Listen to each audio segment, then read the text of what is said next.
Magandang araw sa ating lahat. Bago natin simulan ang gaganapin natin ngayon, umpisahan muna natin sa pagpupulong sa magitan ng panalangin ni Miss Aira Shi.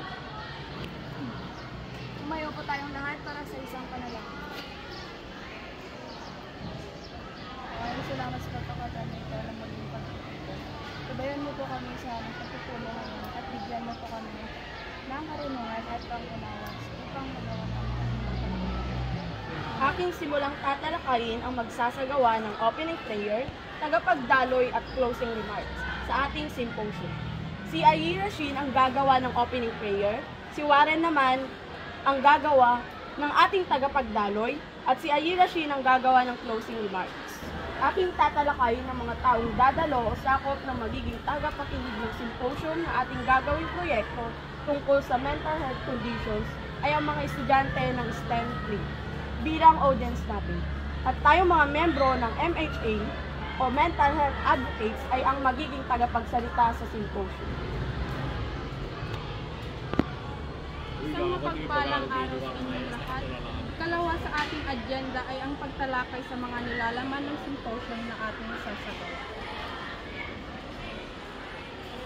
Una, ang pagtalakay o introduction sa naaapektuhan ng mental health conditions at pagbibigay ng mga halimbawa nito ay tatalakayin ni Warren Kawili at Duel Kapili.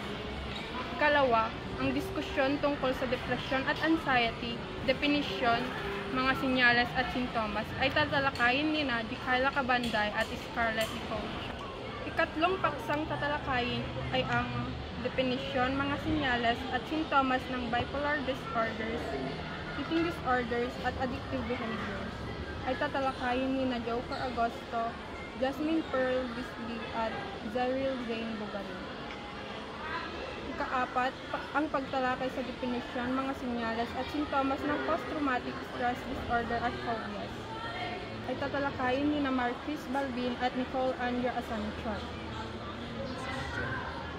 Kalima, mga taong maaaring lapitan at hinga ng tulong at kahalagahan ng paghingi ng tulong ay tatalakayin ni Kyla Cabanday. At panghuli, ang kahalagahan ng mental health at importansya ng kaalaman sa iba't ibang mental health conditions ay tatalakayin naman ni Warren Kawili, Maricris Barbin at Russell May Caranda. Tatalakayin ko naman ang mga pangdekorasyon para sa mental health symposium na gaganapin. Ang layunin natin ay magkaroon ng isang maganda at makabuluhang disenyo na magbibigay ng komportableng kapaligiran para sa lahat ng dadalo. Narito ang mga katanungan na maaari nating pag-usapan.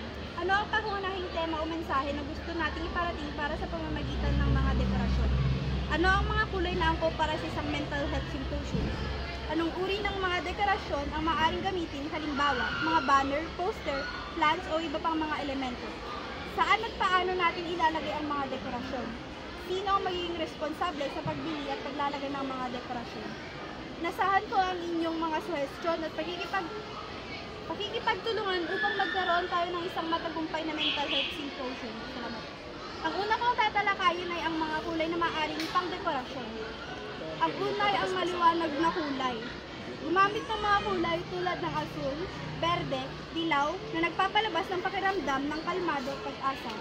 Pastel na kulay. Gumamit ng mga pastel na kulay na magbibigay pakiramdam ng kapayapaan at pagiging malambing. Kung meron po kayong mga ibang suggestion, maaari lang po kayong lumapit sa akin. Ang pangalawa naman po ay ang maaring dekorasyon na ilagay. Ang una po ay ang mga halaman. Ang mga halaman ay natural na nagbibigay ng pakiramdam ng kapayapaan, pagiging sariwa. Maaari kang maglagay ng mga halaman sa mga mesa o gilid ng mga lugar. Mga larawan ng kalikasan. Maglagay ng mga larawan ng mga kagubatan, dagat o mga bulaklak upang magbigay ng pakiramdam na pagiging malapit sa kalikasan.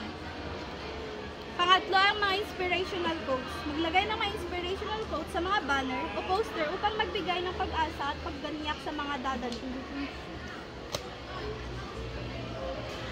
Narito pa ang mga iba pang dekorasyon na pwede nating gamitin. Banner.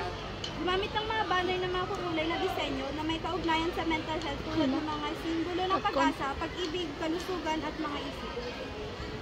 Mga gamit na pwedeng ilagay, yung mga chairs, tables, yung microphone kung may microphone pa kayong gagamitin, yung sound systems, mga flip chart.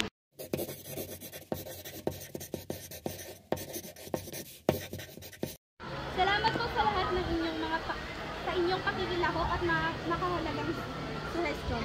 Napakaganda ng ating talakayan at nagkaroon tayo ng malinaw na dekorasyon para sa mga dekorasyon at gamit na gagamitin sa Mental Health Symposium.